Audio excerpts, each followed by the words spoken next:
Hi students, I am Dr. ArulSelvam, Professor in Economics, Avinashilingam University for Home Science and Higher Education for Women, Coimbatore. I would like to present the course outline on gender and development which we plan to offer under MOOC program. Around the world, more people are on the move than ever before. Many of them are seeking new opportunities and a better life for themselves and their families. Others are forced to move due to disaster or conflict. Gender is central to any discussion of the causes and consequences of regular and irregular migration and forced displacement. The linkages between development and migration have received increasing attention by different institutions and agencies alike. Migration has been represented as a major development opportunity and does so till today. With approximately half of all the migrants being women, the impact of financial and social remittances and ultimately on development is considered as salient to the achievement of the Millennium Development Goals. In this census, there is a need for gender and migration with gender and development perspectives. Most existing analysis of the migration development nexus still focus exclusively on economic development in the countries of origin, and there is a clear lack of research on the impact of migration on broader social development as it relates to issues of education, health, social welfare, political participation, and the link between social development and democratization of human relations. For both men and women, being able to send money home is one of the decisive factors for migration.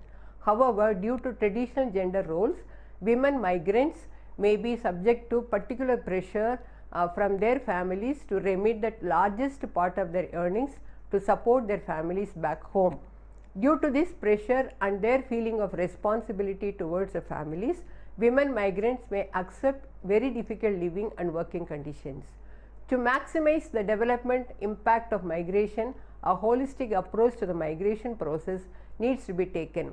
While attention paid to the post-migration phase by policymakers and scholars alike is generally very much less than to the other stages in the migration cycle, premature return are a totally neglected category of migrant workers.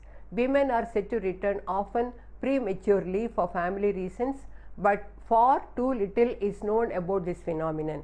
If premature return was quite widespread, it would seriously reduce any development impact.